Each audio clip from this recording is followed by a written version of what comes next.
Hello, everybody.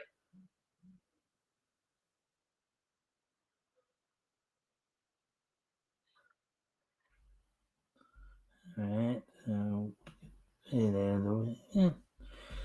All right. So we're just waiting for people to show up. um, always is kind of the case here. That kind of stuff kind of happens. Anyways, so hopefully everybody's having a good weekend thus far. We're just waiting for people to show up. If anybody will actually come tonight.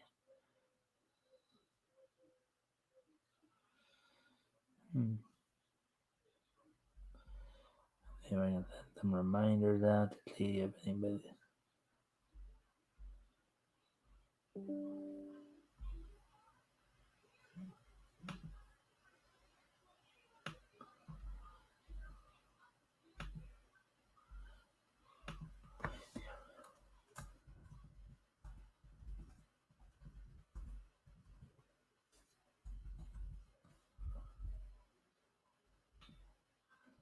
Anyways, I know dead air. Nobody likes dead air. Let's see. Scooby Dooby Doo, where are you? You got some work to do now. Come on, Scooby Doo. I see you pretending you got a sliver. You're not fooling me, 'cause I can see the way you shake and shiver. You know you got a mystery to solve, so Scooby-Doo, be ready for your act. Don't hold back. And Scooby-Doo, you're gonna have yourself a Scooby snack. That's a fact. Scooby-Dooby-Doo, yeah, where are you? Ready and you're willing. And we can count on you, be Scooby-Doo. You know we'll catch that villain. Let's see. What else? Hong Kong Fooey, number one super guy. Hong Kong Fooey, quicker than the human eye. Chicky chong, chicky wong, wong, wong. Hong Kong Fooey, that's terrific.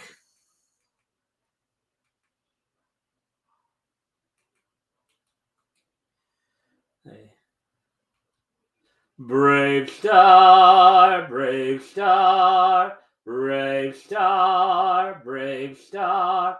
Eye to the hawk, ear to the wolf. Brave star, brave star, brave star, brave stars. Strength of the bear, speed of the puma. Brave star. Transformers, robots in disguise. Autobots rage their battle to destroy the evil forces of the Decepticons. Transformers, more than meets the eye. Transformers, robots in disguise. Transformers, more than meets the eye. Transformers, robots in disguise. Flintstones, meet the Flintstones. Here, they're the modern Sony family. From the town of Bedrock, there's a place right out of history. That's right, with the family down the street. Rudolph, courtesy of Fred the Leaf. When you're with the Flintstones, have a yabba dabba do time. A yabba do time. We'll have a gay old time. Meet George Jetson, do do do do do do do do. His boy Roy, do do do do do do. Daughter Judy, Jane, his wife, do do do do do do do do do do do do do. Do do do do do do do do do do do. Let's see now. Well,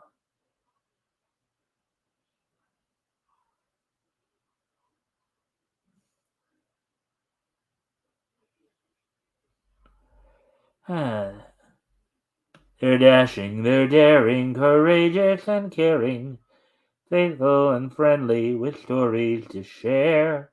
All through the forest they sing out in chorus, marching along as their song fills the air. Gummy bear, bouncing here and there and everywhere. Find adventure that's beyond compare. They are the gummy bears. They are the gummy bears. Let's see now what else.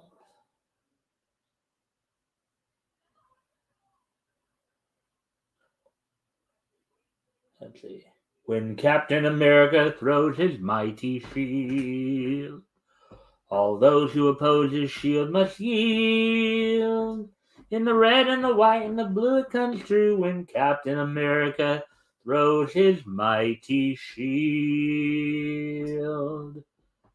Tony, you feel he's a cool exec with the hottest wheels as Iron Man. All jets aflame, he fights and fights with repulsor rays. Amazing power, it's Iron Man. Amazing power, it's Iron Man. Let's see now what else. Oh yeah, Doc Bruce Banner, pelted by gamma rays, turned into the Hulk. And he just gallantly threatened the town with the powerful, ain't so monster who isn't lovable, the ever loving Hulk. Hulk, Hulk. Cross the rainbow bridge of Asgard, where the blue mean heavens roar. And behold in incredulous wonder the god of thunder, mighty Thor. Let's see now what else. Oh yeah, stronger than a whale, he can swim anywhere, he can breathe underwater and go flying through the air. Noble submariner, prince of the deep, so beware deadly demons. Lord Namor of Atlantis is the prince of the deep. Spider-Man, Spider-Man, friendly neighborhood Spider-Man. Welcome is, he is yours, action is his reward to him. Life is a great big hang-up, whenever there's a hang-up, we'll find a Spider-Man. Let's see, what else can we think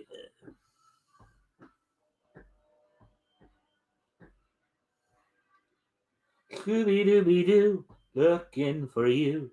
Scooby-Dooby-Doo, where are you? Over here. All the stars are here, waiting for you. Couldn't have a show without you. Scooby, Scooby-Doo. Hey, Scooby, where are you? Over here. Crypto, the super dog, Crypto. It's super dog time. Well, his name is Crypto. Came from Earth from outer space.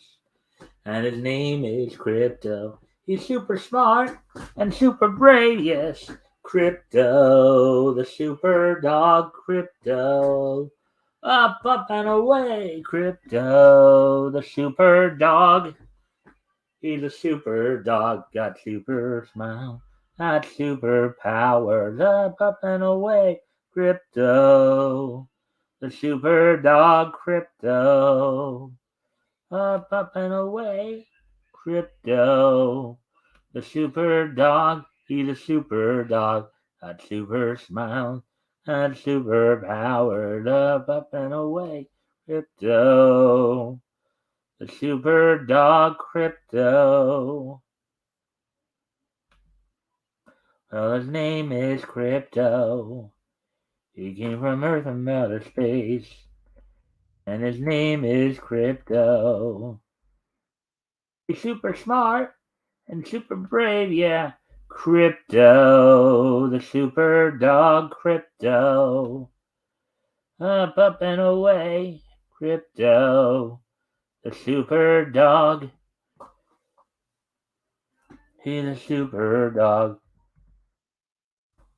Got super smile, got super powers. Up and away, Crypto, the super dog, Crypto. And his name is Crypto. He came from Earth and outer space. And his name is Crypto. He's super smart and super brave, yeah. Crypto, the super dog, Crypto. Up and away, Crypto, the super dog. He's a super dog. Got super smile, got super powers. Up and away, Crypto. The super dog, Crypto. Up and away, Crypto. The super dog, Crypto. He's a super dog. Got super smiles. Got super powers. Up and away, Crypto. The super dog, Crypto. And his name is Crypto. He came from Earth and outer space. And his name is Crypto. He's super strong and super brave, yeah. Crypto. The super dog, Crypto. He's a super dog, super smile, got super power, love up and away. Alright, so we're still waiting to see if anybody even shows up. We may end up having to cut this short if I got nobody to talk to. Yeah, so you guys know quite a bit's been happening lately in the world of niche. Comics. Actually, one of the big stories that we were talking about this last week was that I guess graphic novel, The Wise of Heart from Hans Schantz, in which she's basically turning the kind of the idea of the monkey Scopes trial on its ear. Um, and Kickstarter apparently banned the guy. Um,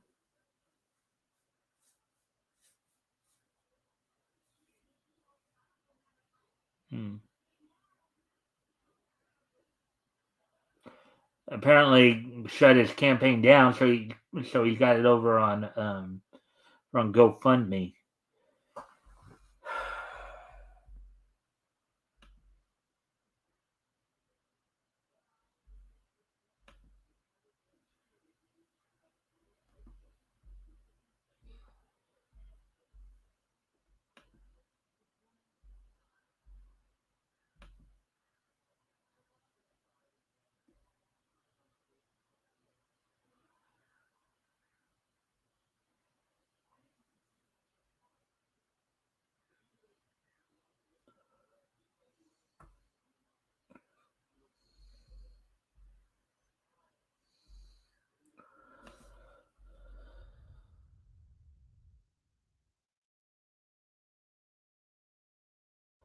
Anyway,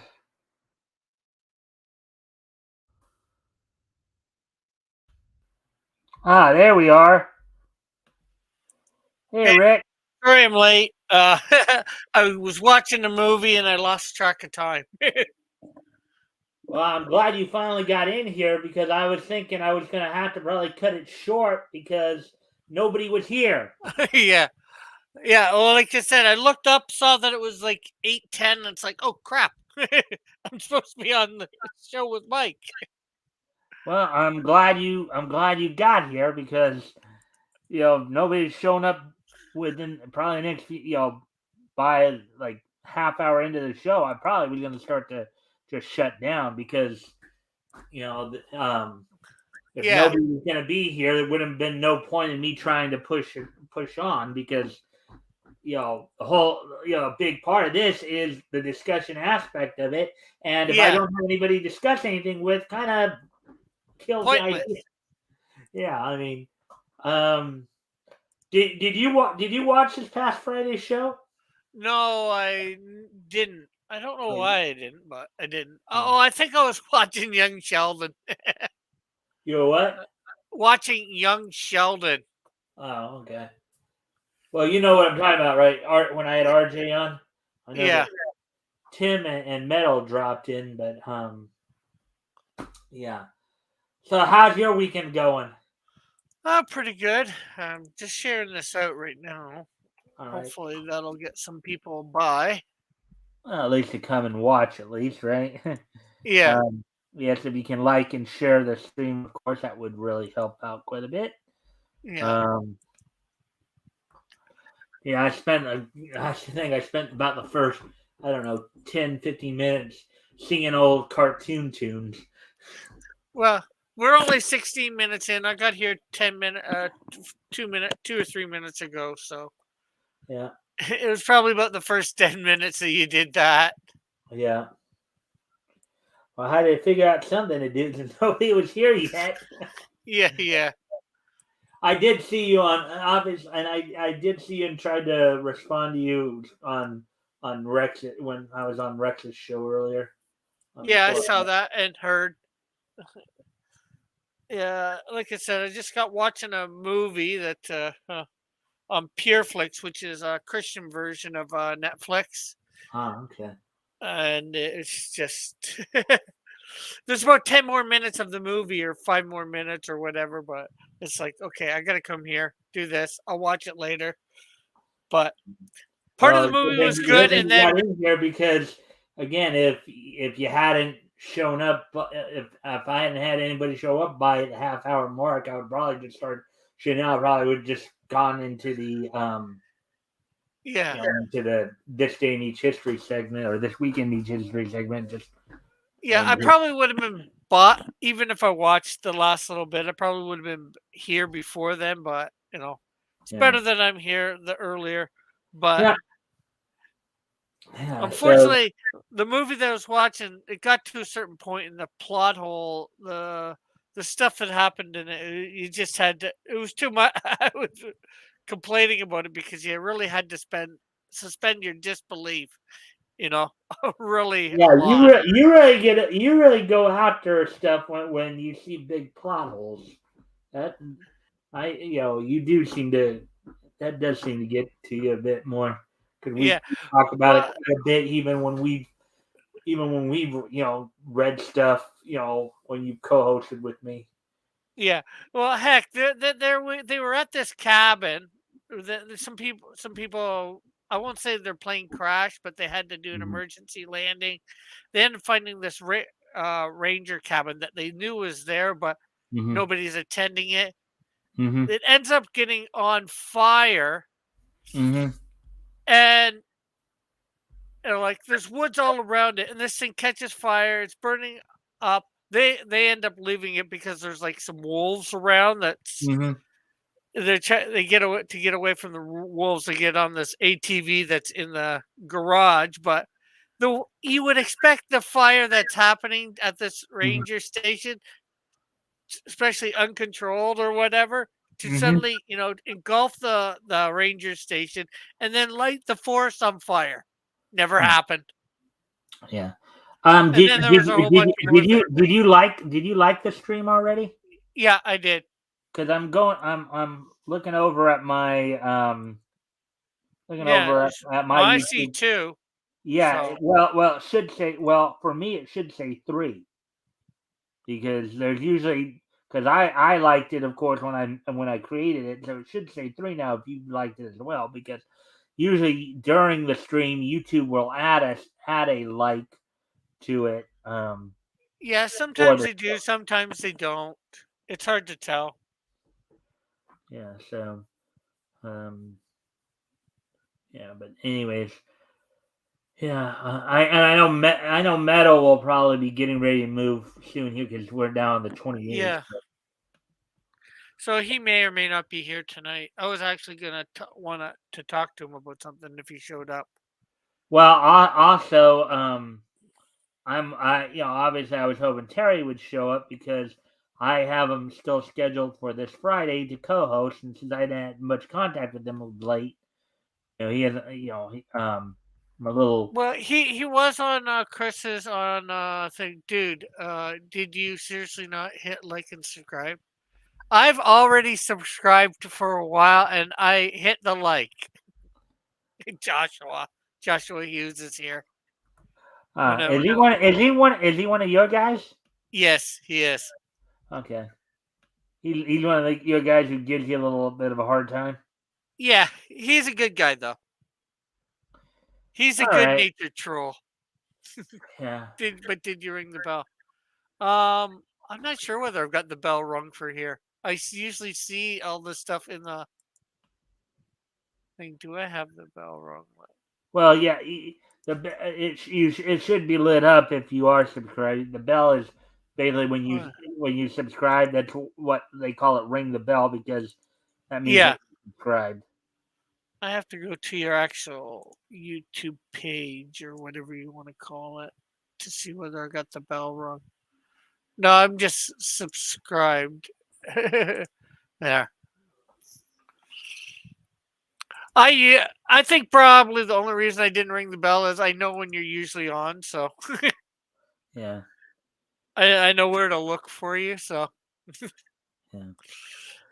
Well, yeah. but the question, Joshua, have I mean, you hit glad the I like know button? the times I usually go. Usually there are other people going too. I know that much as well. But I would figure at least you guys, the guys that I frequent, like you and like the Tomoloviches and RJ, would be on here. Like, and I know sometimes you guys get busy and stuff like that. But still, I Yeah, mean, I try to. I if I'm not here, I try to actually put it on if I remember. yeah. So, anyways, Well, not to all my social medias, Joshua, but enough. I'm sure that's how you found out about it tonight through my social medias. yeah. And I know part of it may be too this Memorial Day week because apparently I guess Yeah. like Chris and Diane were doing something because I don't know if you're subscribed or if you're friends with them on Facebook as well, but I guess they were posting. Diana was posting at one point. You had Chris looked like he had he painted his face green for some reason. Yeah, well, yeah, that's something he's been doing the face painting the last few weeks. It's a gimmick I'm not sure whether trying or going to be keep doing you no matter which way. Well, I remember when he did the whole with when he put on the kind of the like Yeah, making it look like he'd shaved his head bald on there. yeah, well, that was through one of the filters that he for through a program he has. He's actually painting his face for this, like like Oh, Kiss or something would do. uh, yeah. All right. Well, we're now kind of look like we're at least a half. Well, we're almost 24 minutes in here. Okay. So, Rick, if you'd like to like introduce yourself, share any links, go for it. Okay, well, of course, I am Rick Piper of Cross Comics, and well, I think everybody pretty much knows that I do comic books. That's here. Um, I have a YouTube channel, and I think I'm gonna put a link in here, but I need to pause my VPN for 5 minutes to be able to get it. My one for True Social. I'm actually on True Social now. For anybody that does Oh, that you're on sort of Truth stuff, Social. I'm on it as well. is on there. What what So are- what are you on Truth Social? What's your name? Cross Comics. I'm gonna be putting it out in the YouTube chat here in a sec. So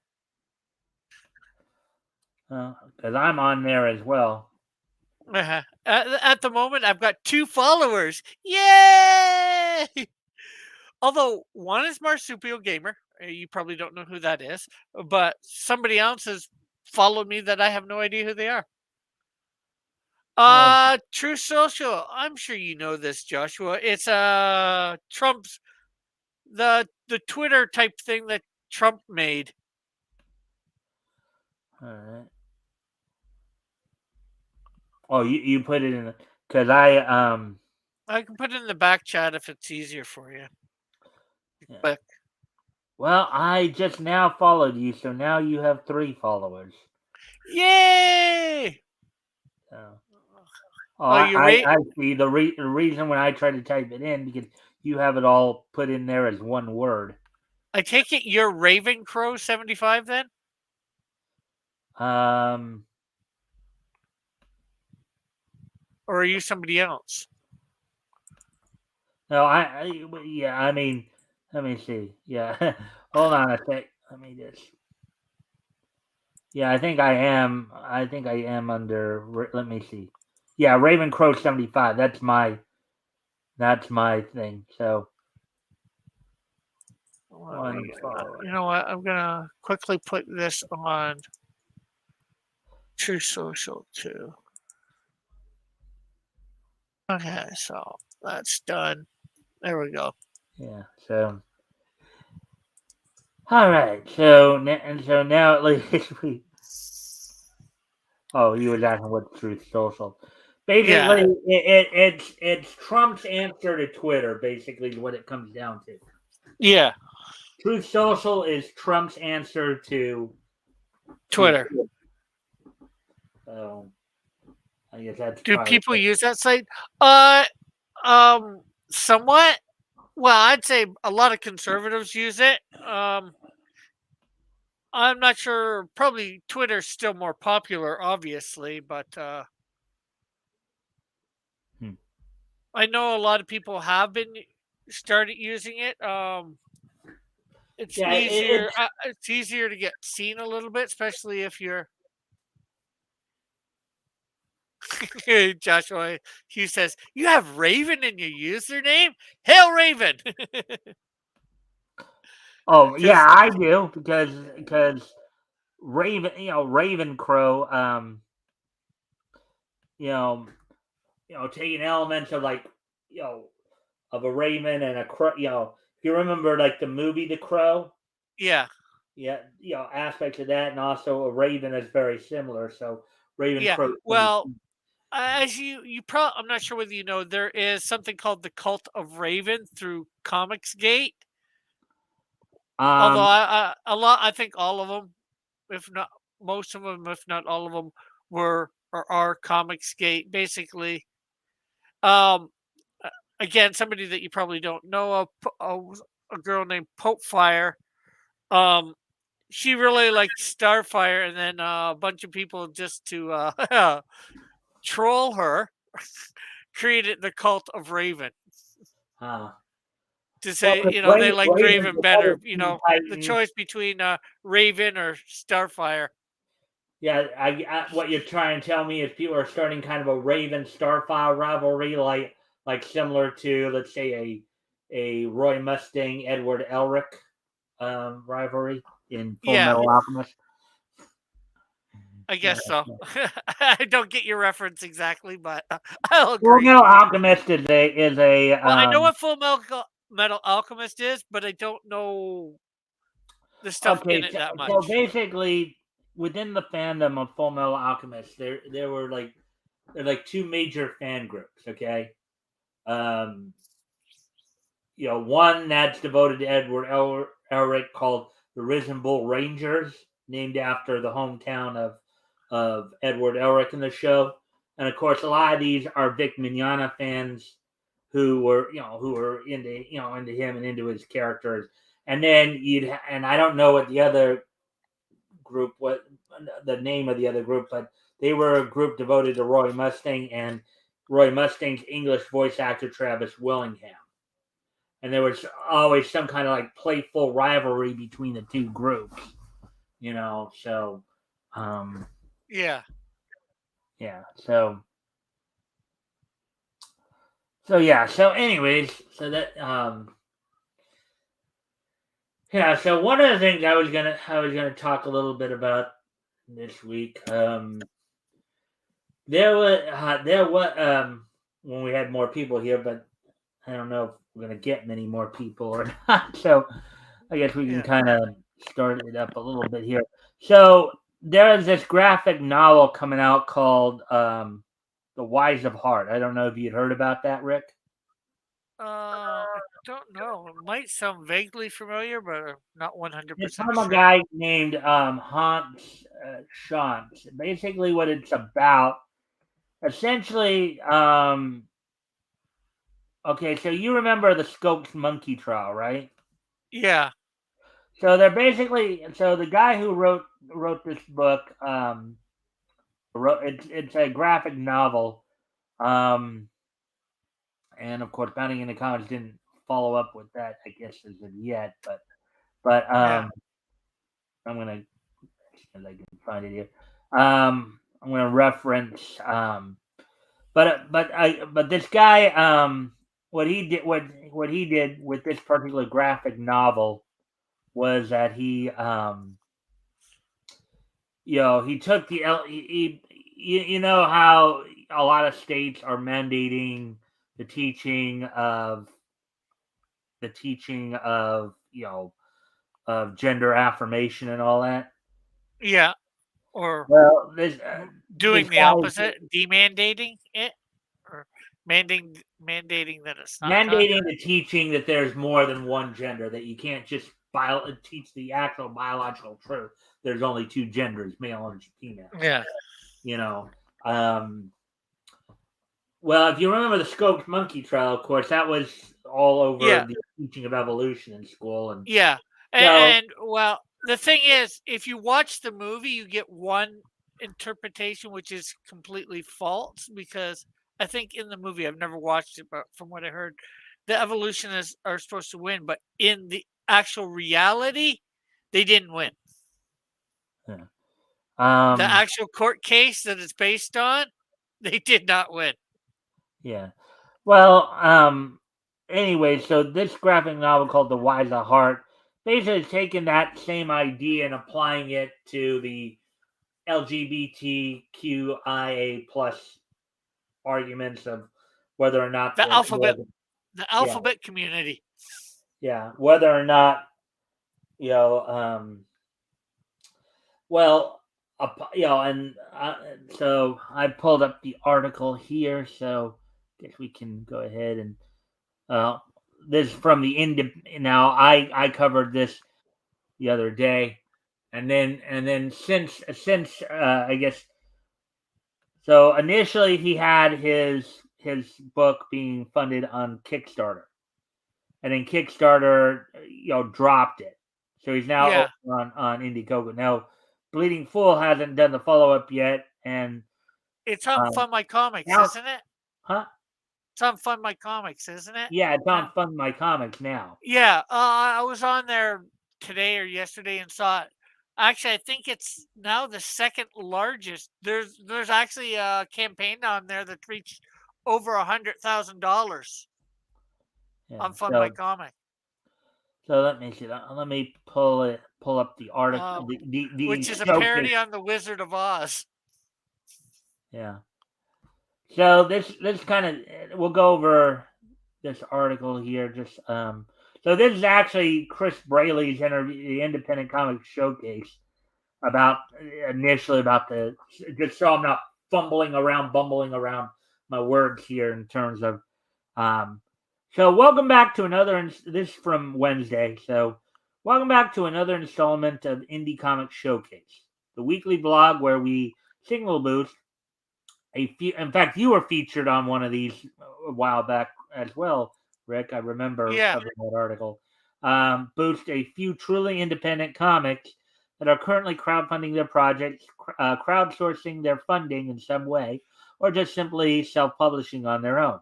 Every little bit of support for these creators matters from a single dollar pledge to the 20. Okay, so don't need to do that for our discussion here. Let's see, and then we all know what that is. So this is the book right here, "The Wise of Heart" by Hans G. Schantz.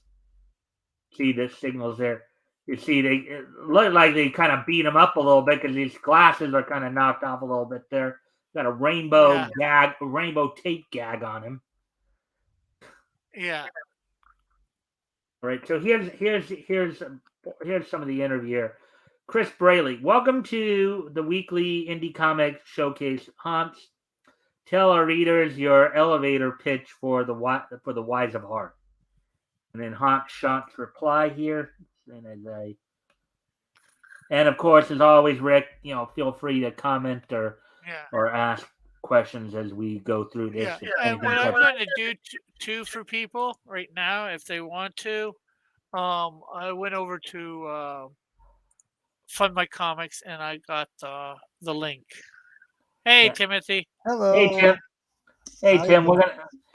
gonna just in time. We're about to go over an article here from Bleeding Fool about the Wise of Heart, and got some follow up too on that. That you may, if you've heard any portion of the conversation here. All right. So Yeah, it's similar to I'm not sure whether you've heard of the Scopes Monkey trial, but on the gay and the gender thing. What's this about? I have no idea what that's about. Well, it's a book on Fund My Comics.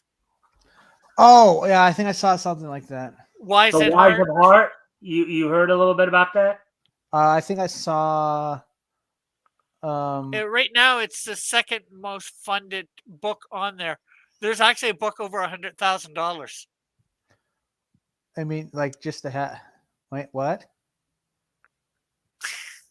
on Fund My. This book has $7,534 US raised in 3 days. Oh, Yeah, wow. what happened was it got kicked off a Kickstarter because of the material it was presenting, and then so Fund My Comic picked it up, and now it's doing like real well, is what Rick is getting at here. Yeah. So Heck, there's another suck it, book suck called it dry, Kickstarter. Yeah, there's another book called Battle Brick Road. I know that's over $100,000 US. Yeah, I've heard about Brick Road since I started doing crowdfunding. Yeah, Okay, so I'm gonna go ahead and read Hans's response to Chris's first question here. He just asking him what his elevator pitch for The Wise of Heart is. So, The Wise of Heart is an illustrated novel that reworks the story of the 100-year-old Scopes monkey trial. Do you remember that, Tim? The Scopes monkey trial, reading about it or Nope, hearing about it in school? Okay, nope. the Scopes monkey trial was a trial, as I said, about 100 years ago, in which the question of whether or not evolution could be taught in school. It was the whole creation versus evolution argument, and whether or not, or it was supposed to be, but ultimately the law did not come down to that. But yeah. So that's whether or not the evolution it should be taught in school or not. But yeah, anyway, they made a movie about the trial, but the movie is falsified. yeah, Inherit the Wind was one of the ones he referenced here. So amid today's transgender mania, a high school biology teacher agrees to participate in a court challenge to a law forbidding the teaching of biological science.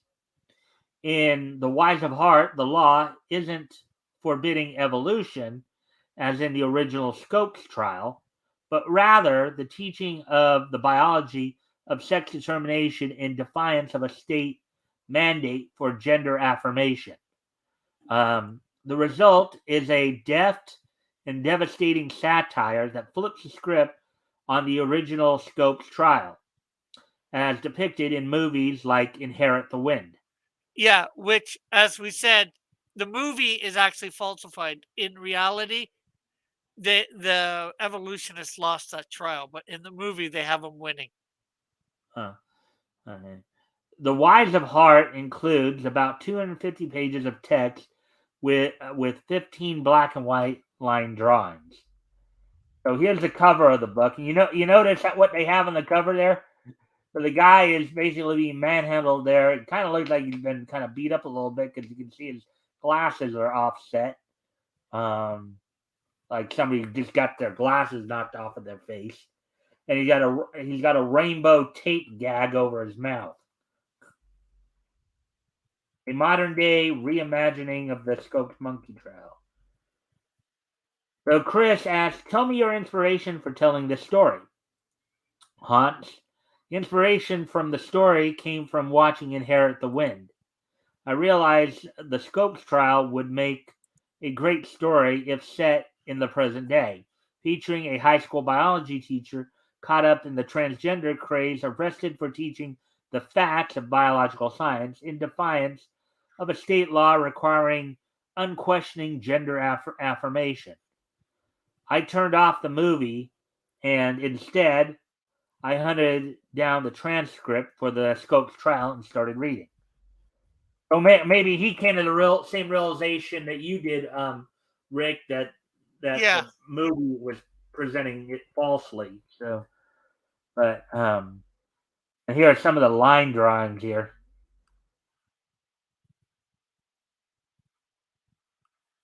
And he even got Proverbs 11:29.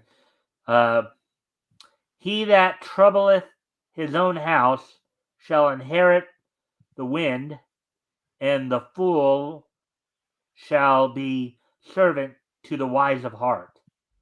Hence I his guess, title. hence the title, yeah. Yeah. What kind of well again, and it reminds me once again of the passage from Isaiah. Yeah. We're caught up in a time in which right is called wrong and wrong is called right. Yeah. So Chris asked, what kind of comic readers is this comic going to appeal to the most, do you think? And then Hans says, The Wise of Heart is ideal for readers who enjoy courtroom drama full of political wrangling and scientific detail.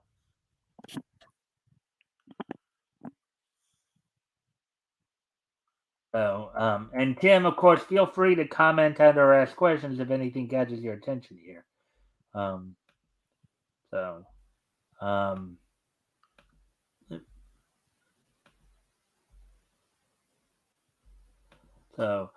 let's see.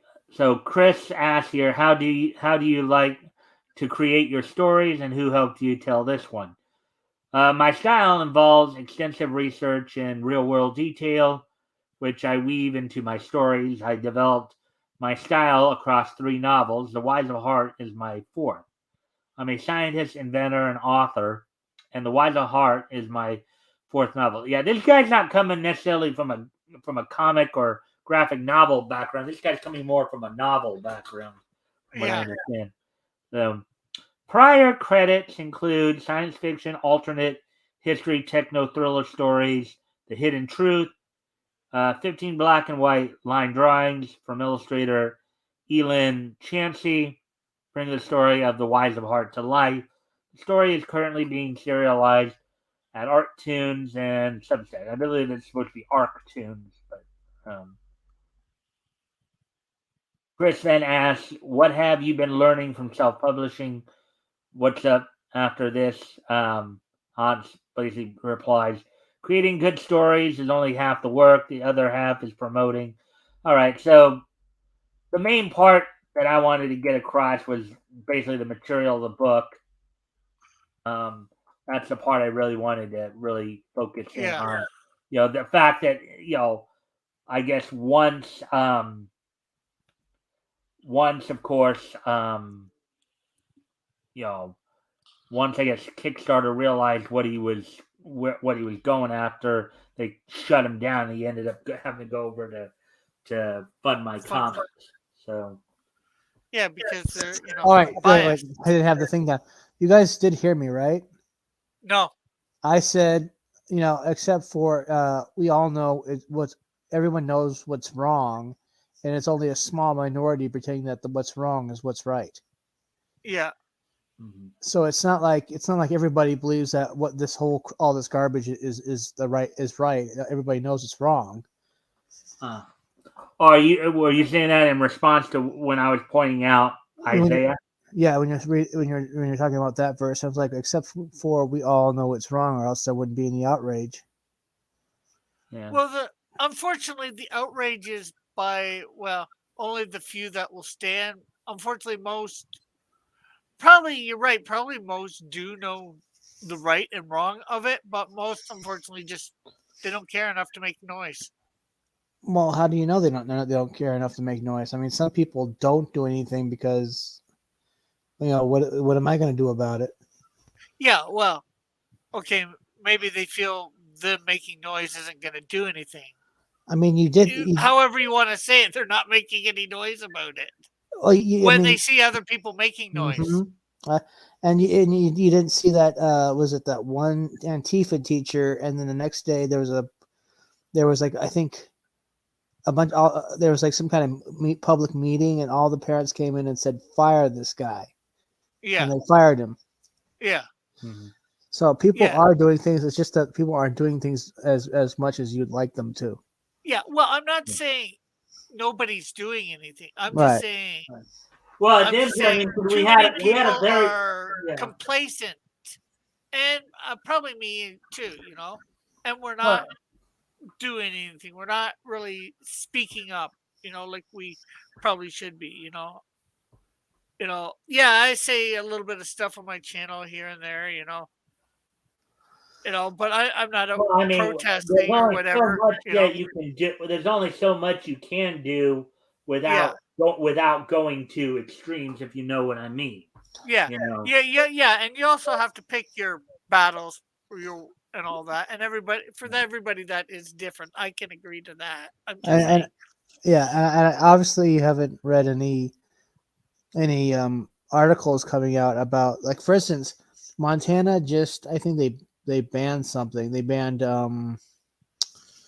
something about like hormone blockers or something. Let me double check that. Well, yeah, they Yeah, were yeah. Some of the more conservative states are banning they're banning a lot of like. Oh yeah, I know what you're talking about. What they banned was Gender basically affirming? pushing of the agenda onto kids, and a number of them Yes. include the hormone blockers. yeah. You know, Yeah, Oh man, they I see teaching some of of the headlines, and yeah, again, that is again due to the few that are doing something to do oh, then something. you have Texas banning uh was it they banned reading j- The drag story yeah, that hours, they drag banned queen that. story hours. Yeah. And yeah, I think there might have been a nationwide ban on hormone blockers for minors. yeah. So there is stuff being done. Yeah. Well, I guess I won't say that there's nothing being done, but there's in some ways I feel the other side is still winning in a lot of ways. How so? Yeah, there's stuff being done, It but okay. It uh, probably feels like they're winning because they're just a very loud minority. And yeah, they They're do have a screaming at because the top of their lungs, it's so still it getting makes it into seem like they're actually getting the over when they're entertainment not. stuff, I guess, in some ways. well, Not yeah, Or but that entertainment's the not be getting all and over end as all of much stuff. yeah, as they want you to believe. yeah, yeah. Well, I get what Rick's saying, but who has the stranglehold on the entertainment industry? The left. Uh, Yes, they do. But there is alternative entertainment. There is such Oh, thing as the underground. There is such yeah. thing as, I mean, music has been there has been independent music as far as long as you and I have been alive, Rick. Oh, yeah. I'm not disagreeing with that. I'm just saying at the moment, yeah, is there stuff being done, especially in conservative states, and maybe I'm more thinking here in Canada more than the states.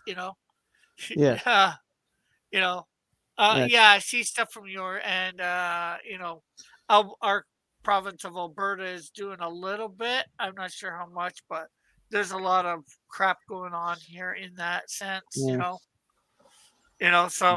I guess maybe I'm seeing it more from what's happening here in Canada. Well, I yeah, can't say.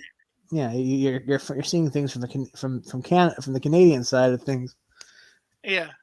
and unfortunately, your country's leader is a kind of a douchebag. But Yes. yeah, you would agree. I actually saying douchebag insults a douchebag. Yeah. But yeah, well, we also have because the independent Marvel and DC has crapped on their fans over the years. Now you have more independent comic books than ever. Mhm. Yeah. Yeah. Like I said, And now we have Fund My Comic, which is further helping independent creators, particularly conservative conservative independent creators. Yep. To yeah. And like I said, I find it awesome that somebody's actually reached over $100,000 US on there for their campaign. Yep. With over almost 1,900 backers at this point. So, you know, that means maybe ours can start doing good over there or whatever, getting Well, seen. Eric July, how much did he make on his campaign? His was right off his site, and he made like over 3 million, 3.5 million. Oh, okay, so that's nice too. That's a little bit more than Fun My Comics. Well, he has quite a big support system though, because he's like got quite a number of followers on his YouTube, and so Yeah. you know. So like he got a lot from there, and then he did get into the he was like I think on Fox News, some of we'll say mainstream media. Yeah. So I guess to all those who said they'd sell out to the Marvel DC in a heartbeat, I say good luck with that. I'd rather stay independent and actually keep my soul and Yeah, keep same control here. of my product and actually not make garbage. Mm-hmm. Mm. And like Well, I I said, mean, over on Fun My Comic, this one is actually not doing too bad. It's over Yeah. $7,000. It's just above the Ariel comic, the Little Mermaid. Oh yeah. the little mermaid. Yeah, Yeah. it's sort of a spoof on the Littlest Mermaid, done by Pixel Trader. I'm not sure whether you've Oh, heard of him, Mike. He's a no, I pretty good haven't. guy. I probably haven't. But Apparently the He's going to be on garbage my that it. show Thursday. Sorry, pardon me. Sorry, what was that, Tim? Apparently the garbage that is the Little Mermaid live action reboot or whatever you want to call it is doing crappy overseas. hi guys, mermaid. Yeah, Not what is this? Merchmaid, Hey, Woody. Mermaid. Take the H off. Merch made. Hey, somebody get a hold of that guy. I got an idea for our new comic book. Yeah, like I said, it's a little bit of a spoof on Ariel. She is a merc, a Well, mercenary. yeah. Well. Here's something else too.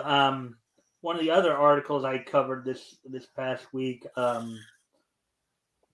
So Jodie Benson, who is the voice actress for Ariel's voice in the original animated movie, The Little Mermaid, right?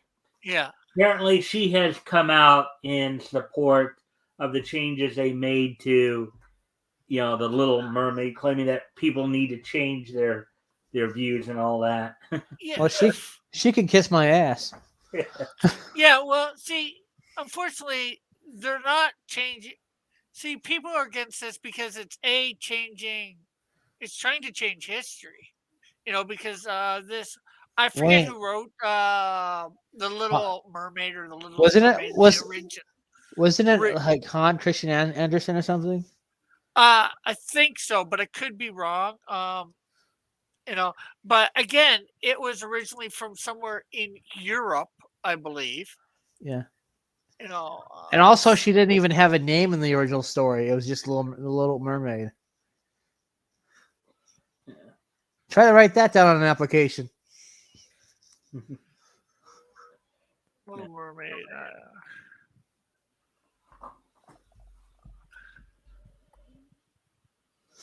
Uh, Maybe that was. step away from the computer for a couple minutes, guys. I'll be right back.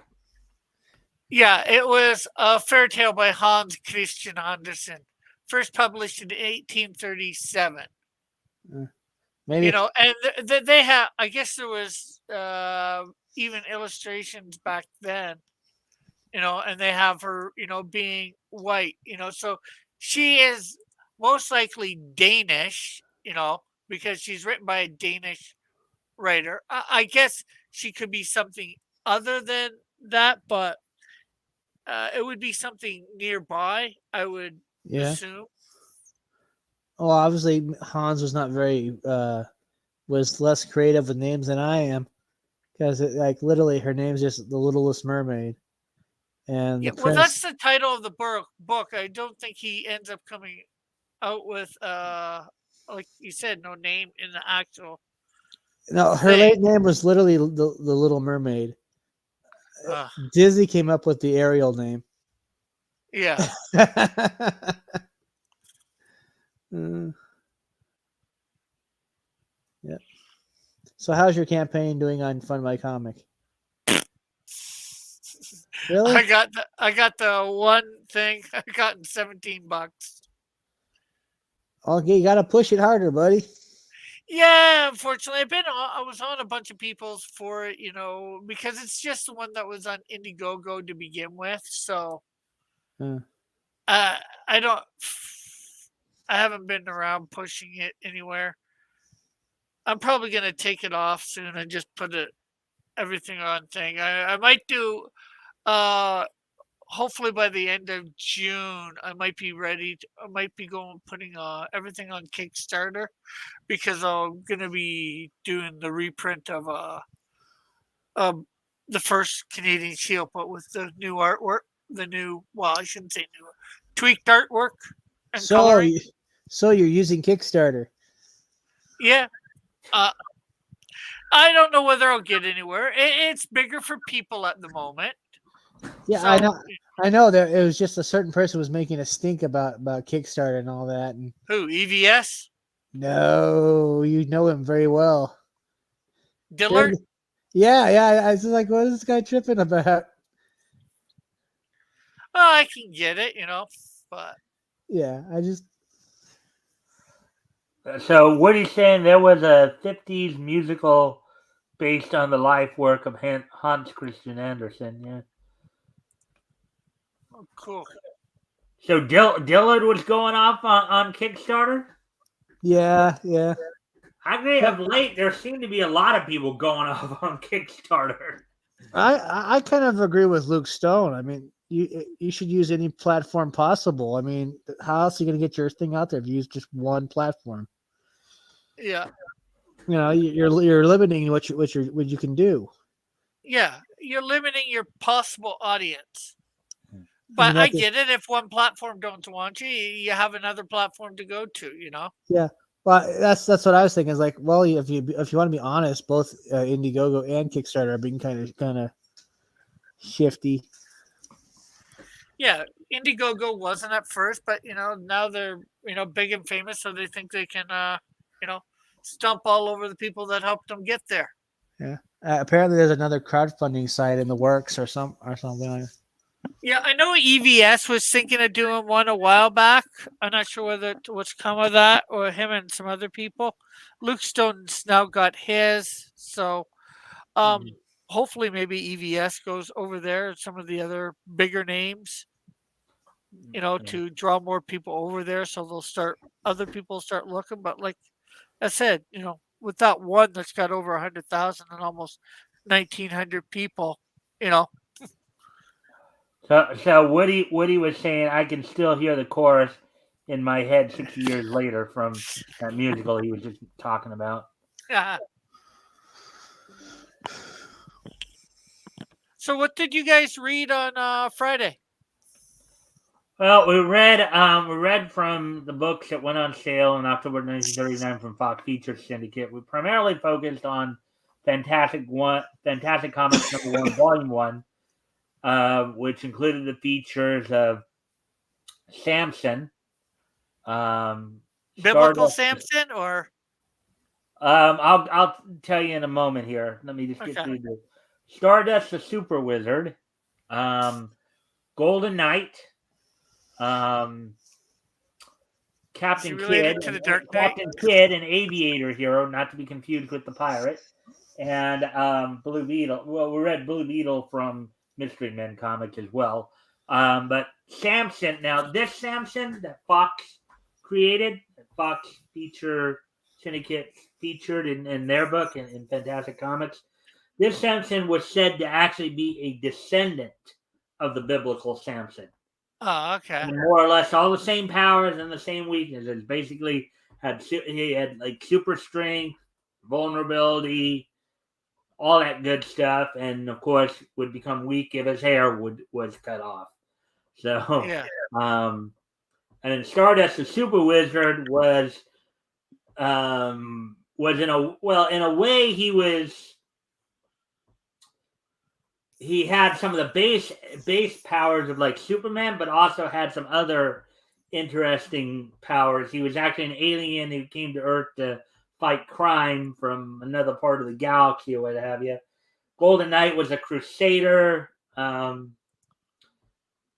see. And then, of course, as I said, they had a Captain Kidd featuring a aviator type adventurer, and then, of course, Blue Beetle and the first appearance of Dr. Franz, you know, in the Dr. original. Franz. Yeah. Well, Dr. Franz was a pharmacist who basically came up with a special vitamin called ZX that powered the original Blue Beetle, Dan Garrett. So this is long before Blue Beetle was using the Scarab. Dan Garrett was using the Scarab.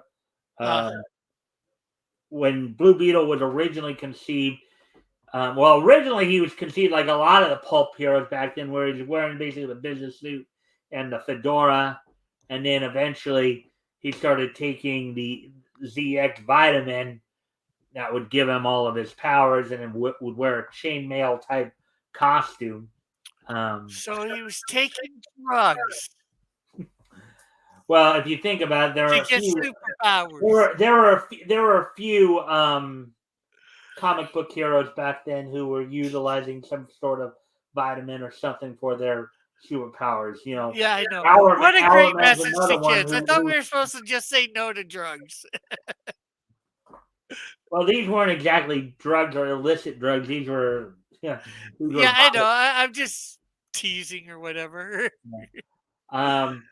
Actually, Tim, you were in the chat for part of it.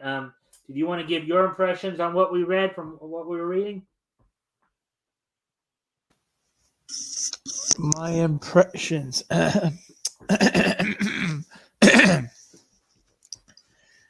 It was the character that the Golden Knight was ridiculous. It's like he could do everything. Everything he did was always worked out, and he's like he knew how to do everything. Well, he did get that shortcut where he ended up being behind everybody.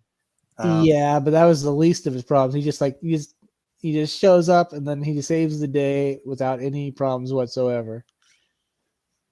Yeah, you know what's kind of funny too. I was thinking about this yesterday because I know you guys have often, complained about some of the plot holes, that are in a lot of these Golden Age stories. Where like it just you really at times have to suspend disbelief. I was thinking about that yesterday a little bit when it crossed my mind, and one of the things I was thinking about too. Think about the time that these comics were being made in, right? It was towards the end of the Depression. We're still in 1939. We're still a couple of years away from being involved in the war, in the World War II. At least in the States. Yeah, at least in the state. One thing that crossed my mind with all this was what was going on in America at the time, them coming out of the Depression and all that, was maybe they felt that people needed, a sense of disbelief, or people needed that. Real life was crappy. Okay, real life was crappy. A lot of the men were off in the factories, and women were having to take up, second and third jobs. The Yeah. older kids were having to do a lot of, basically being the parents for at least a little while because they had to watch the younger kids or get jobs of their own, to help support the family. So Yeah, maybe but that sort of stuff was actually going on even before that time. I've seen a little bit stuff. Once kids were old enough to work, a lot of times, like they started working. You even would see that in, like, say, Laura Ingalls. What's the name of it? Little House on the House on Prairie. the Prairie. Kids were old enough to work, they got a job. Unless Yeah, they went on to extra schooling. yeah. Um, let's see.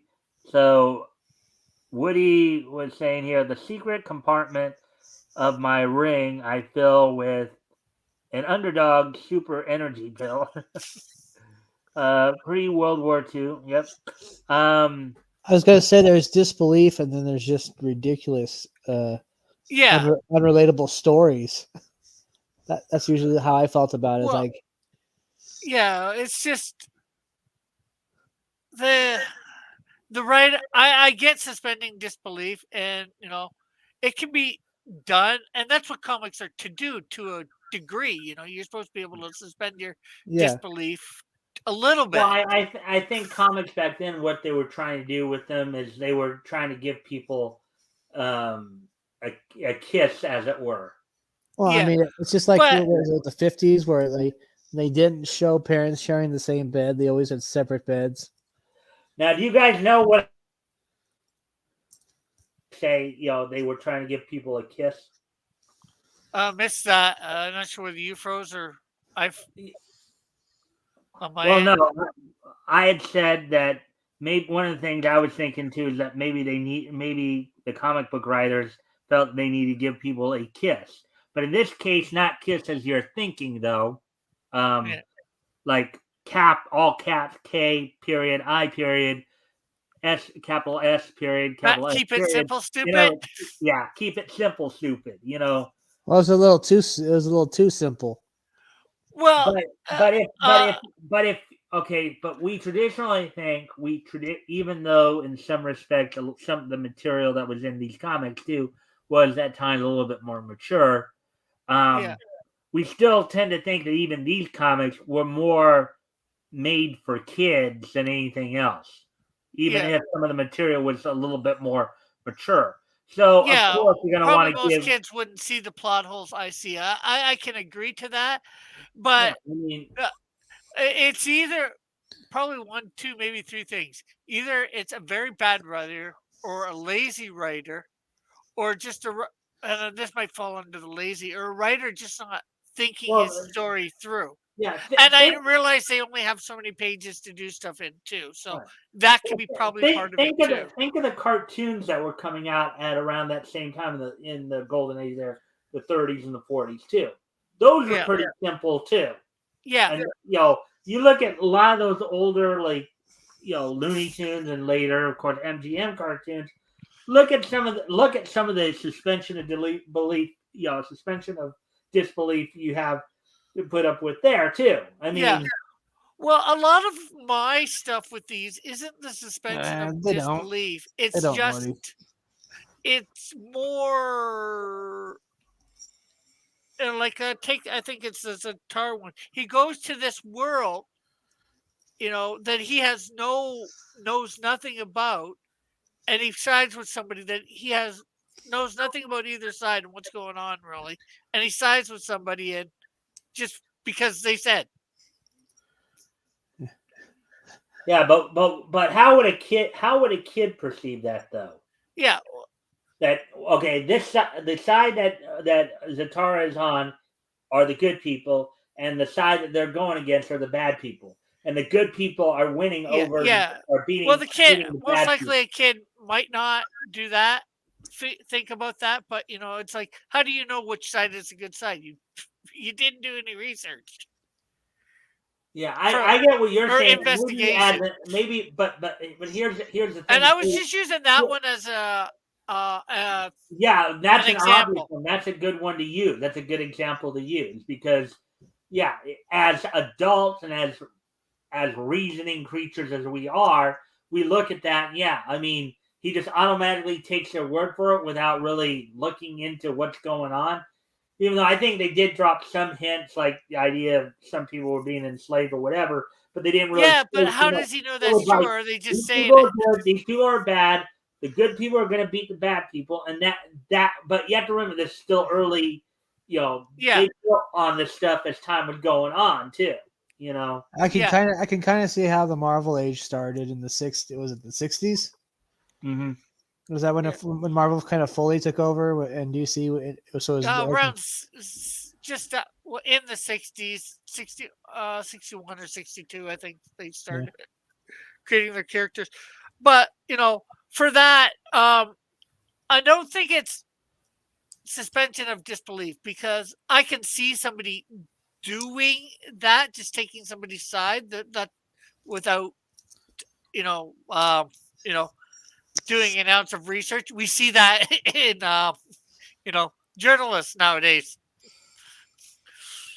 So, Okay, but so Woody's got a point here. I think a baby sweet pea crawling on the moving construction girders as Popeye chases, I suspend disbelief. yeah, Yeah, because So you see it as wacky and funny, or it's a laugh, it's a joke. yeah. I guess when you're suspending it for a laugh or a joke, I guess you'll get people to do it more. But when it's supposed to be somewhat of a serious story, which that one was, I would say, then yeah, it's but like, even in that, I think with what was going on at the time, yeah, I think people needed something to be kind of. In other words, the whole idea. Okay, I think at the core, good guys beating the bad guys was what yeah, they were yeah. really I trying to get get the good across. guys versus the bad guys, and people were willing to do that. Superman became famous and stuff like that. Even though, But as we talked about, and even Superman, now granted, we talked about it a little bit more with Namor, for example. Okay, but if you notice, with a lot of the heroes back then, there are times they might seem to cross line. Namor maybe a bit more to an extreme than the others, to where even you called him. Namor was a villain back then. Nemo's Well, still a okay, villain. Well, again, he Nemo's an anti-hero, anti-villain, or whatever. Nowadays, he still does bad stuff or whatever. and in Namor's case, it kind of depends upon the perception you choose to take too. Yes, because from our more reasoned future perspective, yeah, a lot of stuff he was doing what would seem to make him a villain. Yeah, But when you look at the underlying motivation, and look at what has influenced his thought process, is he really a villain then? Because yeah, in the eyes of his own people, he's viewed as a hero. He's taken yeah, on these bad land dwellers, these bad surface people who have hurt their kingdom, who've hurt their people, who've hurt their kingdom. You yeah. know, and so Well, yeah. In the eyes of his people, he's a in the eyes hero. of his But people, he's not a villain. He's a hero. yeah, I get that. But if you try and take his actions and try to um analyze them, we'll say somewhat objectively, Mm-hmm. are these actions good or bad? Is Well, his reasoning good or bad? it also hits on a very very primal human emotion too, there, Rick. Yeah, Because if you think about it, now, granted, nobody will actually say a lot of this stuff out loud, because especially in the world we live in today, because you know people are liable to think you're actually serious. You actually will do something about it, but there's probably something in all of us. When we see something wrong, we want to do something about it, and there is a part of us, yeah. and That we get mad at injustice. if you take the Christian approach to it, that sinful part of us, Yeah, that we would, if we felt that would be the quickest and most effective way to solve the problem, we would go to the extremes to solve the issue, and you know what I mean without Yeah, me going into detail. You understand what I mean, yeah, okay? yeah. As human beings, we are like that for sure. The You sinful know, nature usually and rules. It's that's why I think a lot of these comic book writers back in the 30s were trying to just give people kiss, keep it simple, stupid. yeah, Really tug on to people's primal emotions because that's yeah, what was sold back then. You have these people who are yeah. living Well, lives that I are think struggling, and now they have something to look forward to, whether or not you necessarily agree with what's going on in the story. yeah, yeah, You know, but yeah, it touches upon a very primal, basic human emotion there. yeah. But in some ways, and I'm not sure whether we could analyze this or not, but based on the writing, I think a lot of stuff, how much did it survive? Like we read that one that had the big plot holes. Has that character survived? Look compared to say Superman, who has survived. Yeah, but that's always been kind of a technique they've used, not just in comics but cartoons as well, where character, it seems like the character has met his end, and then you find that he's back Oh, few no, no, weeks no, no. I mean, I later. guess I'm more mean as a company, and that like DC has thrived. The company that had this, I don't know what to call him as a writer, you know, good, bad, or indifferent, but the stories that they were telling because of the plot holes, did they lose customers because of that? Well, I don't know if they Yeah, did because neither of I us don't knows know if that. they really did, because if you think about it, you know, grant the writing did evolve over time, and Yeah, and we've of course talked, Tim and I have, talked about this a few, where Tim has pointed out where it did seem like there were some writers who were trying to push the idea of trying to get America involved in the war sooner. yeah, But now I know one of Tim's big kind of complaints about that time period is a lot of the stories were about the mafia yeah. and organized But that crime. was a big thing back then too, Right. mafia people. Yeah, um and I know that we did have some stories there. We did They have hadn't some really stories that developed were the not. supervillain. Actually, I think we had one or two this past Friday where he wasn't dealing with organized crime, but he was dealing more with a megalomaniacal dictator. Yeah. You know, the What was the dictator's name? Smittler? Well, you also have to remember at this point, Tim, um, they're not. You said that they were trying to get people involved in the war, but the war hadn't. There's probably been build up to it, but the war hadn't even started. The war didn't start till I think we read a few weeks ago, September of November. 1939. The war, when these books were coming out, the war had just started over in Europe. Yeah, where we are And we're now. covering, we're um so but yeah, but the mafioso stories, they did utilize that quite a bit, and there have been a few like I know one of the non superhero features Yeah, in in Wonder World comics, Mob Buster Robinson, yeah. basically with a district attorney, with a mob busting district attorney as the featured character in there. Yeah, and I'd probably say most of the ordinary people back then wouldn't even know that the rumblings of the war that was, starting to take place, in at least in North America. We wouldn't have heard much because, news didn't travel as fast back then. Right. They didn't have the internet like we do today. Yeah, and even TV was just in its infancy.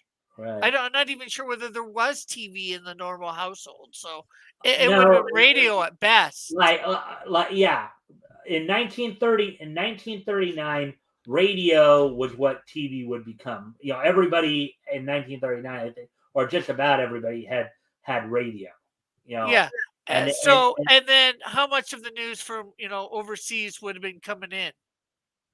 Yeah, you would not have seen too much unless you went to your local movie theater and watched the newsreels Yeah. that they would do. Yeah, But but I mean, even over radio, how much of the overseas news would have been coming in? Probably most of it would have been focused on the states, till the states got involved in the war, you know, mhm, or just up to it getting involved in the war. yeah. Um, but I mean, and that's part of the whole point of reading these comics through like Yeah, this, like in chronological order, is to watch how they evolve over time. Yeah, we're picking apart a lot of the plot stories. But we're looking at it from our perspective now in 2023. Uh, Okay. uh, well, I'm only half looking at it through that. Well, yeah, obviously I can't get it out completely, but I'm just looking at the writing, either the art or the writing itself, and then whether like I said, trying to think of whether some, like in a Namor type story, whether something is objectively good or objectively bad. Hmm. Because there's things that are good for everybody, and then there are things that are bad for everybody. Yes, then there's a lot of gray area stuff too, probably more gray area than the other two combined. Right. I mean, yeah, and again, and looking at stories like Namor and stuff, it's a matter of understanding what lens you're looking through in Yeah. something like that. You know. Like Superman tossing a man 2 or 3 miles up into the air and letting him fall and just catching him at the last second. Is that objectively good or bad? And this guy's a criminal, so you know Let's see. he's trying to get him to confess. So one could say that, although I don't think the Well, laws let's are see. there We coerced. one of the stories we had, I think it was Stardust, the Super Wizard, where and here's another example of something of an interesting little twist, as it were. So he basically suspended the bad guys in midair over a roof, right? Over a roof. Yeah, They were pretty high up too. Okay. And then one of the other things he was able to do was he was able to call forth these skeletons who were representing the souls of the people that these gangsters had killed. So you got this visual of all these bad guys with a bunch of skeletons with them. If you're looking at the roof, and then when the police come up, it's like he's gonna say, well, okay, so the effects of this ray are gonna wear off in about a couple minutes here, boys. So he's telling the cops, so I gotta go now. So now you're gonna have all these people falling down right on the cops. The skeletons have disappeared, of course, but you have stuff like that going on too. You have to wonder. yeah, but that guy's supposed to be a magic guy, so it depends on who's doing what, I guess. Like Mhm. magic. They're supposed to be able to make people float, right? So Yeah. So, that there's, I get it.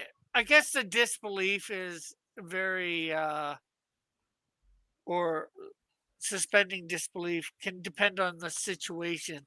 You know. well, I think what you have to do, we did take into one. This was still a fairly new medium. They were still Yeah. trying to figure out what Well, would work. They like probably I, weren't thinking too much about whether or not, because a lot of if you think about it, a lot of these stories were more episodic too. yeah, They were one offs. yeah, So they weren't necessarily thinking too deeply about whether or not, just how accurate they were going to try to be, because the whole point, yeah. for a kid, for somebody who's going to be reading these comics, what do you think let's just make the argument for the moment that comics were made for kids back, even though we know some of the material was pretty mature in some Yeah. of the action adventure stuff. Well, Okay. probably kids What, and what, do you, adults what do were you think reading kids are them. going to care more about? You think the kids are going to care more about the superpowers the guys have and the fact that they're beating up the bad guys, or whether or not something makes a story element makes sense? Probably more the beating up the bad guys. But I would say, yeah, I know you said let's say they were made for kids, but I don't. I think they were made for both. people just assume it because it's got the funny pictures and it's got probably the more of them are thinking the comics from the Well, newspaper. yeah, I remember we generally, yeah, we generally think that the comics were always generally made for kids, but I think there is some. I mean, as I've even argued, a lot of those early comics, too, a lot of the comics from back then were more akin to like the highlights magazines we see today. They weren't, in fact, even back then, they were not called comic books; they were called comic magazines. Yeah. No. What I was gonna say, even my grandfather, when he was like 80 or 70 or 80, he enjoyed reading the comic strips in the newspaper. So Mhm. and these started out as those, you know, And as you have to remember too, and even though we've been focusing more on the superhero stuff, with the occasional time when, but some of the companies like Dell, like United Features, would basically what the books they were coming out with were just primarily reprints of what was already printed in the newspapers too, yeah, which is and that's more. what I guess what I'm saying. If these guys are reprinting the stuff that's in a newspaper, and your average adult is probably reading them, at the time. Yeah, I mean, um, So now it's these usually with the funny, newer story. It's with the newer stories that you're having the plot holes and stuff, not necessarily with the older stuff.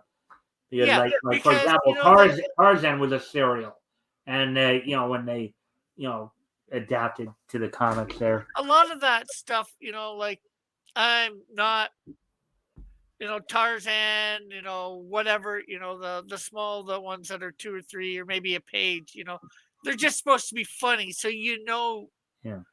the disbelief is the ma- the disbelief is supposed to be probably a lot wider. But Mm-hmm. with these other stories that are superheroes, yes, there's the disbelief there The because of the more power. original stories. Yeah, And they're just again, I would put that with the idea this was a newer at the time. This was a newer medium. They were yeah. just trying to see Well, what would work. I can accept that to a degree. The medium may be new, but the writing, people have been writing for thousands of years. There are people that know how to write, even in that little space. There was people that made up short stories. So the comics are just a short story. You just have a picture to illustrate it. So it still falls back to me on the writer for something like that. Mm-hmm. I get that they only have a small area to work with, Right. but Well, a good writer is going to think. here's another little twist, that I think you would be questioning about too. So in the Blue Beetle story we were reading, right?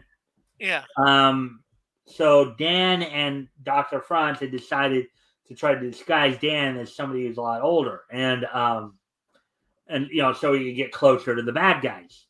And so when he got one of the bad guys to lead them back to their base, and they never explained this, mind you, but the bad guys already knew it was the Blue Beetle.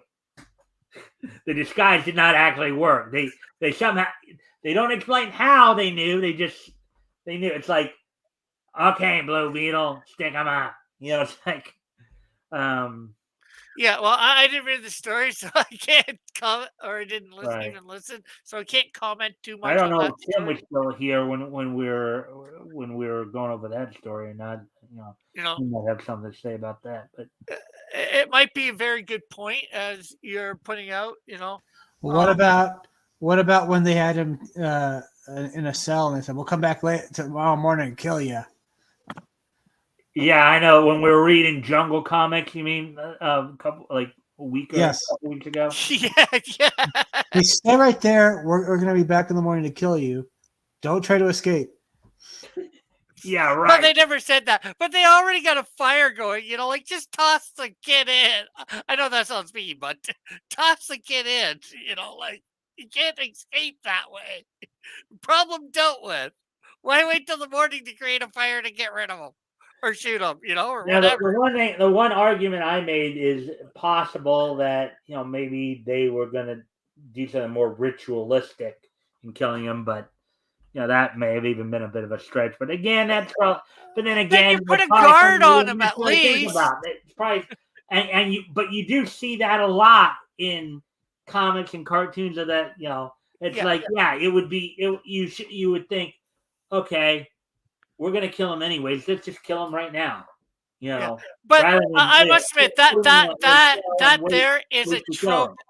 That there is a trope of movies, TV, comics, almost anything, probably even written novels. That is a trope. Every form of media. That is a trope that's there. Oh, we won't kill the guy that's going to most likely cause us problems right now. We'll wait a bit. It's you see it in the A-Team, and then they create this machine, and they're left with all these tools. It's like, I know the bad guys don't know what they can do with these tools, but it's like okay, it's just but yeah, like I said, for me, it's just sometimes it's the writing. I get there's some tropes for things, and I guess since I'm used to some of those tropes, I don't mind them. But I might point out the trope like I did for there because before we were even read further that story, I said they're not going to kill him right away. They're going to wait till morning or something like that a little later, and then he's going to escape. Mm-hmm. Actually, you did talk about that. Yeah, but basically, and of course, when we were reading those, that was the jungle comics #1 we were reading, of course, from with Taboo, the jungle, the wizard of the jungle, Wombi. Yeah, that was with the kid. That was the one with the kid. Yeah, that was Wombi, the jungle kid, and then of course we also read Simba, King of the Beast. Yeah. Like I said, I guess it's fun reading these things, and I don't mind. It's a good, some ways laugh. Well, I mean, and as I said, it's good to get into these conversations to really look back and see how things evolved over time. And watching it evolve. What kind of, by doing it chronologically, like we're doing in order. Watching how it evolved over time. And maybe I shouldn't speak too much because I'm not sure how good of a writer I am. How am I missing some of this easy stuff that I shouldn't miss as well? I don't know, except for my grammar of that, maybe my spelling. How are people receiving my stories? Are they being able to see, these plot holes in my comics, Then again, well, I'm the writer basically, but I don't claim to be writing for years. And there's something, I don't know how long these writers have been writing or whatever either, too. I just know to me it's a bit of because again, this being a new medium, they may not have been writing the scripts for too long. I know Will Eisner wrote a lot of script even under different pen names because he was writing. We talked about this. But I mean writing even before they got into the comics. Yes, it's a slightly different feel. You need to twist it a little, getting used to the page and panel type thing, but it's still like a short story. How many of these people were doing short stories beforehand? Mm-hmm. To me, it's a little bit of bad writing, Yeah. And it's, I guess, something to comment on. You have bad writing nowadays too, look at DC and Marvel. Well, it's not just that, but it's also trying to push an agenda. It's like it's almost like they're sacrificing good writing to push an agenda. Exactly. And I have a little bit of an agenda, in my comics. I'll admit it, But I'm not. But there's a difference because even when we get into the 40s and we do start seeing some of the more like war influenced stories there. You can tell that there's a bias in the story. You can tell there's like a bias or a message in the story, but it's not like they're trying to, bash you in the head with it. Yeah. Unlike today, where it seems like a lot of these writers are like trying to bash you in the head with it, and people are just telling them, "No, up yours. You're not. No, You're up yours. I'm not You gonna don't buy like the your fact book that if I'm if you're pushing the gonna beat me over agenda. the head with this garbage. You don't like the fact that the agenda I'm pushing. Screw you. Don't buy it. Well, I'm Actually, maybe Kelly not Sue quite as DeConnick, mean. that's exactly what she said. That's exactly what she said. And then she and her hubby, about a year, like a year or two later, lamented the fact. Well, why are people buying art? It's like we've talked about this. I initially thought it was Gail Simone who said it, but I was corrected. It was Kelly Sue DeConnick who actually said, "Well, if you don't like my politics, don't buy my book." And then Yeah. people took her up on it, and she in an interview like 2 years after that, I think it was like last year that she had Yeah. her husband But had the interview where they were sitting there scratching their head going, "Why aren't people buying our books?" well, but like I said, I admit what mine is, and I know that some people aren't gonna like the The focus. subtext. The Yeah. subtext. And I'm not gonna get mad at them because hey, I'll find the customers that like my book eventually. You know, hopefully a lot sooner than she might have. But then again, the people that would like her subtext don't buy stuff Mm-hmm. or Yeah. don't buy much, anyways. Yeah. Um, so we covered quite a bit. Had quite a bit of a good conversation there on plot lines and all that. Yeah, Story writing and the pitfalls of it. yeah. And just a reminder to everybody, if you haven't already, you guys can of course like and share this stream. See if we can get some more friendly people on here. That'd be appreciated. Um, so yeah, I mean, I'm still waiting on Bleeding Fool to do a follow up to that article earlier because so I could report on it. Because the one person who did actually do an article on it is, as you all know, someone who shall not be named. Okay, I'm not sure about that one. He usually goes by initials.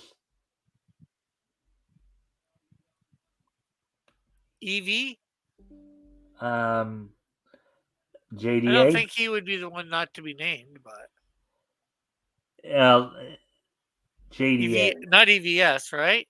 Right, not EBS. JDA. Oh, okay, okay. Yeah. He's been writing articles for Bounding into Comics for like the last year or so. But anyways, let's see. We're at an hour 37. Let's see.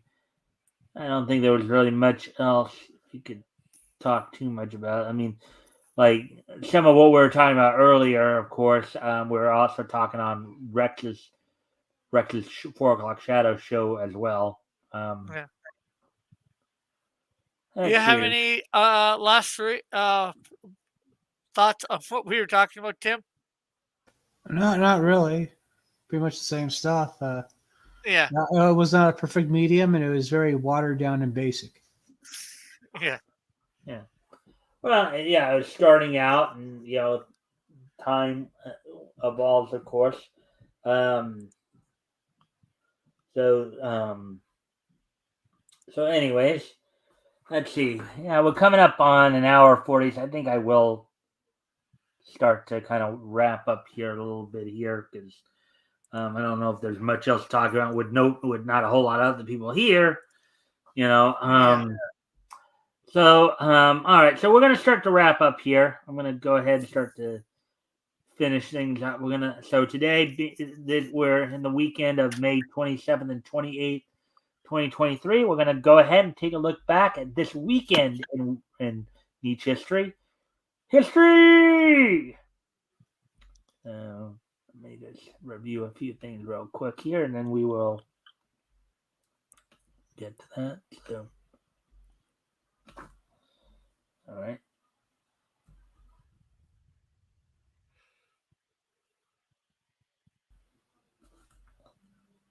Okay, 73. Let's see, 33, 83. Okay.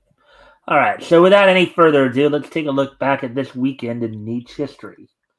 First off, we're going to go back to yesterday, May 27th.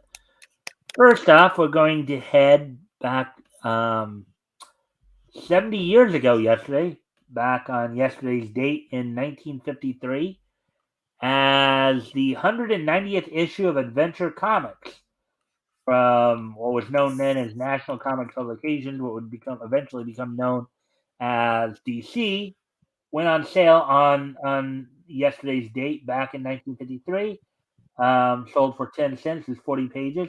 Featured Superboy, Aquaman, Johnny Quick, and Green Arrow. Now, this is around the time when they were starting to make the transition from Golden Age to Silver Age. Now, Superboy was unquestionably considered to be on Earth 1. All the Yeah. other characters were still kind of on Earth 2, but they were dropping hints that maybe, some of these stories may have been taking place on Earth 1 with the Earth 1 version of the characters. Yeah. Okay. Now I must say I like how what they call a car wash, a car laundry. Yeah. Interesting use of terminology there, yeah. So, on yesterday's date, 70 years ago, the 190th issue of Adventure Comics went on sale on yesterday's date. Now moving on to the next piece of Nietzsche history. As 10 years ago on yesterday's date, on May 27th, from the Scotiabank Saddle Dome in Calgary, Alberta, Canada, WWE had a Bret Hart had a or WWE had a Bret Hart appreciation night that night on Raw, the Raw Super Show. In the during the show, in the main event, saw Curtis Axel with Paul Heyman in his corner defeat John Cena via countout. Curtis Axel, of course, the son of the late Kurt Hennig. Randy Orton and Sheamus defeated Team Rhodes Scholars, or Cody Rhodes and Damian Sandow. Sandow, is, of course, Aaron Stevens is now in the NWA. Bella Twins defeated Caitlyn and Natalia. Tons of Funk, Brodus Clay, and Tensai. Now get this: guy who's Brodus Clay back in WWE like 10 years ago.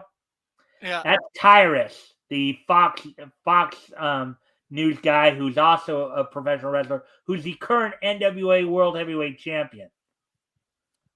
They teamed with the Great Khali to defeat 3MB of Drew McIntyre, Heath, and Jinder Mahal. I must say that bout, or not bout, that event seemed to be really tag team heavy. Yeah. Well, let's see. The tag team of Roman Reigns and Seth Rollins, who were known as the Shield back then, they were the current WWE tag team champions. They defeated the team of Team Hell No of Daniel Bryan and Kane.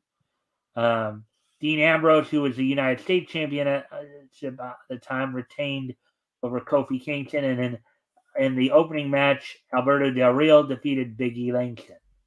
So that all happened 10 years ago yesterday. Now getting to today's Nietzsche Day in history. And on today's date in Nietzsche history, first off, head back 90 years ago. And on this date, 90 years ago today, the first of many animated incarnations of Cinderella premiered in movie theaters on this date.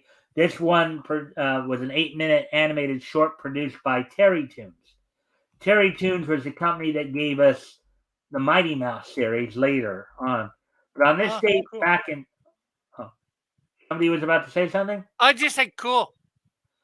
On this date, back 90 years ago today, back in 1933, Terry Toons' Cinderella premiered in movie theaters. And you can kind of see the animation there.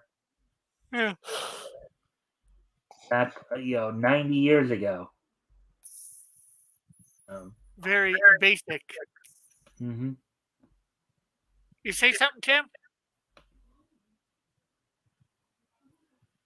I guess not. No, I didn't say anything. What? Oh, I thought you did. No, no, I was just listening. Okay. So, anyways, now going back, let's see, going back 40 years ago today, um, the adult animated action film Golgo 13, The Professional, premiered in Japanese theaters from Tokyo Movie Shinsha, better known to most fans as TMS Entertainment. On this date, 40 years ago today, Golgo 13, The Professional, premiered in movie theaters. It was based on the manga series Golgo 13, which followed the exploits of an assassin codenamed Golgo 13. So, um, so with that, I thank everybody for being here tonight. Well, before we go, of course, of course, and do some outros. And if you guys want to share some links in the chat, so we'll start with Rick, and then Tim will go ahead and give you a chance to outro. Then we'll wrap things up with me. So Rick, go for it. Okay, well, I guess if you're not, just subscribe to my YouTube channel. Of course, I'll be having my regular Tuesday night chill stream. But this Thursday, and this Thursday only, High Noon will be back for that day as I talk with Pixel Trader about his book Ariel over on Fund My Comic. And if you want to, of course, share any links in the chat, you're more than welcome to, Rick. All right, Tim, you want to do your outro and share any links and all? All right. My name is Tim Olson. I created a book called Melvin. Melvin 3 will be available on Fund My Comic July 29th. Will be available on Fund My Comic July 29th, Pacific Daytime. All right. Hold on. Let me get that link. Continue talking amongst yourselves. All right. Well, here's Rick's link for those who might want to check out his YouTube channel there. Go hang out with him on Tuesday nights. All right. And there's Timothy's. Sign up. Hold on. I got one more. Because apparently I have to make my sign up separate from the campaign page because for some reason it didn't work very well that way. So this is Tim's sign up page for his Melvin book. If you guys want to go check that out. For Schmelvin 3. Yeah. And if you want to see what the campaign will have to offer before it actually launches, check it out. Mm-hmm. Yeah. I'm just all right, and then here's now what's this link to again, Tim? That is set to the actual page. Okay, to the actual campaign page. So yeah, the sign up page is separate from the campaign page for some reason when the sign up page was actually on the campaign page, it didn't work. So you had to have a separate sign up page in order to make it work. Yep. Well, at least you're not going to get shut down because the creators don't, or the manager or the owners of the site don't agree with your position on things, right?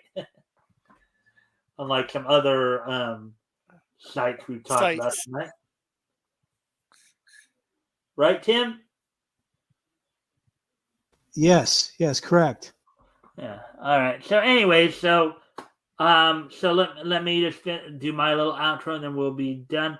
So guys, we'll be back of course tomorrow with the day's niche news. And this Friday I have Terry from Mighty Geek Studios is supposed to come in to co-host with me, as this Friday we'll be continuing our look through comic books that went on sale in October of 1939. This week we'll be focusing in on quality comics, looking at Smash Comics and feature comics. We're reading over characters such as Black X Espionage with Black X, The Invisible Hood, and The Clock, and maybe even looking up some funny stuff as well.